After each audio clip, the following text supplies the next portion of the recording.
This video is brought to you by Clean My Mac X, the all-in-one package to clean your Mac and make it run like it did on day one, now available on the Mac App Store. What's good, Brian Tong here, and welcome to the Apple Bits for everything good and bad inside the world of Apple. We've got some iPhone 12 rumors, AirPods news, an Apple patent for MacBooks using Touch, and a new jailbreak works with iOS 13.5. So let's get to it and jump right in. According to reliable leaker Fudge at Choco_bit on Twitter, if you want to check, he claims that Apple will be sticking with the Lightning connector for this year's iPhone 12 lineup.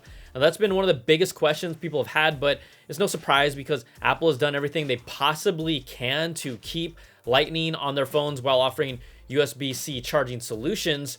There has been wide speculation that we'd see USB-C, but this is the second report alongside of John Prosser's that say it's another year of Lightning, which creates some buildup for the iPhone 13. That thing is over, what, a year and a half away? Jeez, I don't even want to talk about it. To be the first portless iPhone, a lot of things have been talking about that, and we'll also potentially use a smart connector for charging or wireless charging in 2021. Now, none of this has been officially confirmed by Apple. That's why it's a rumor. But if there's one surprise about the new iPhone that really would be a surprise, it would be if the iPhone actually came with USB-C.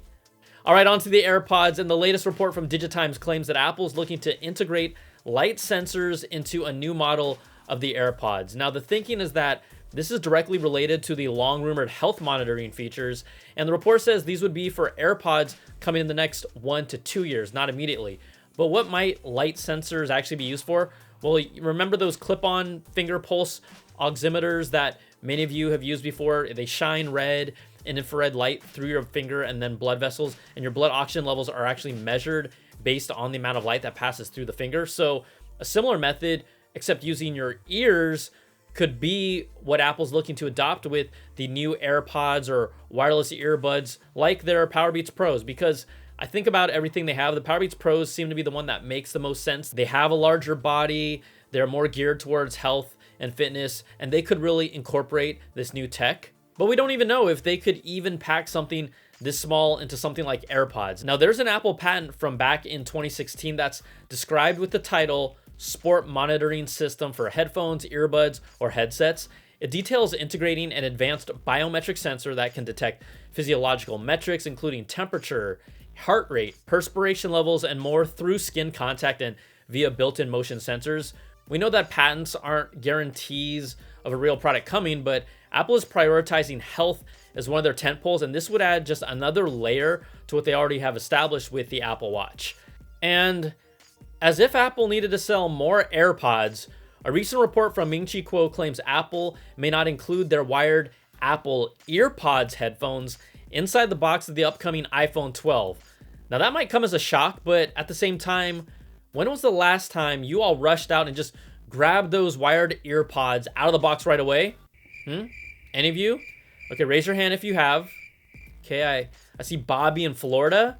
And, oh, there's Christy in Nevada. Okay, see, that's 2 people right now. If I didn't see you, it's probably because I couldn't make out your face from your MacBook 720p camera.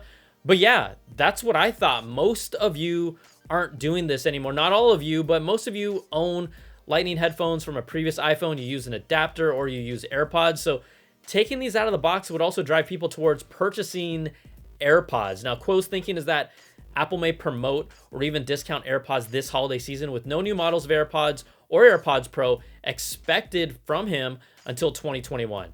So what if we actually end up seeing a bundle from Apple?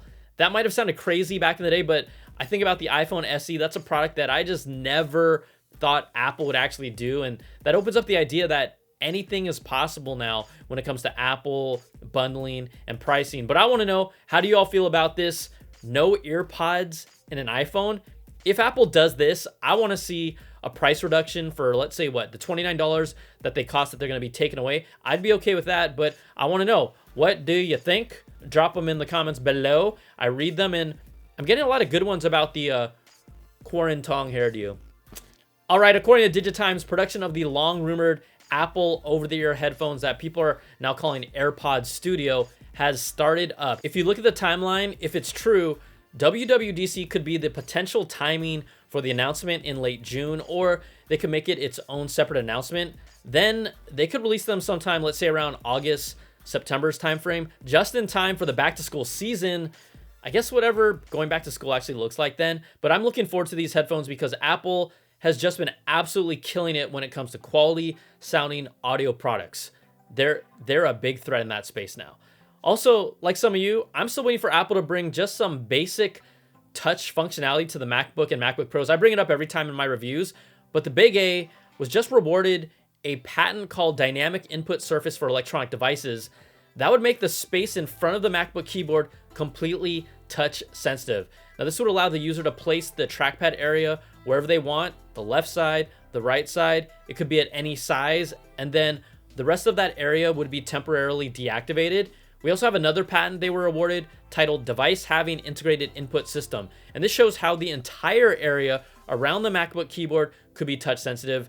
You could even get rid of the keyboard, and that whole bottom half of the laptop would turn into a large touch sensitive area that could adapt into whatever you want. So it could change from a standard touch keyboard to maybe a more curved, ergonomically shaped keyboard, or just a full multi-touch surface that you could interact with and play with. These are all fun ideas that they are still not final products, but you've got to imagine some of these ideas will be in our computers in the next 5 years.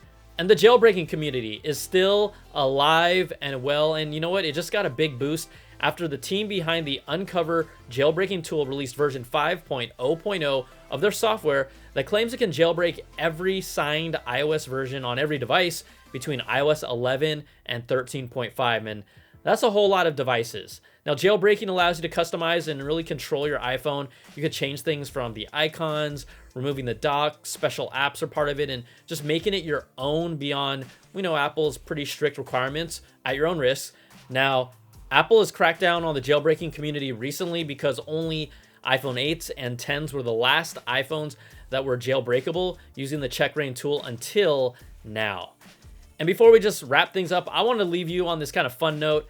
Apple's commercial called Bounce, I don't know if you've seen it, but it was just awarded the top honor in the 99th Annual Art Directors Club Awards for advertising. It won the Best in Discipline award and also earned 2 Gold Cube awards for the Craft in Video and Branded Content categories. What you're seeing in here, these are all practical effects. The process was really amazing to see, like with this bounceable city that was a set, but it was built in an airport hangar, and then you have different parts of it that were trampolines or bounceable surfaces. I don't normally show TV ads off like this, but I thought this was just truly unique, and we're checking out. You can see it on Apple's YouTube page if you haven't already, because I honestly didn't see it actually on TV that much. All right, everybody. Thanks so much to Clean My Mac X for sponsoring this video. It's the all-in-one package to clean up your Mac that replaces dozens of optimization tools, making your Mac cleaner, faster, and safer. I've been using it for years, since just way back, and it's now available in the Mac App Store, so you can be sure it's a safe app. Clean My Mac X gives you control over files and apps on your Mac. It scans your storage and reveals tons of hidden junk that can be safely removed. And what's more important, it doesn't touch essential system files. It also scans your Mac for malware, including adware, spyware, trojans, and other culprits that may steal your data. Clean My Mac X is also great for deleting apps and programs. It allows you to uninstall several apps at the same time to help you save space. And if we're talking about free space, with the Space Lens feature, you can find out the heaviest folders on your Mac and browse your storage conveniently. You can now get Clean My Mac X from the App Store and use it on all devices with the same Apple ID. Follow the link in the description box to get Clean My Mac X and top up your Mac's performance. All right, that's it for this video. If you like what you see, give me that thumbs up, subs up, and hit that notification bell, ding, to get all my videos when they drop. Plus, you can also check out my Apple Bits XL audio podcast, where we just dive into everything that matters inside the world of Apple with special guests. So thanks so much for watching. Take care and be safe. See ya.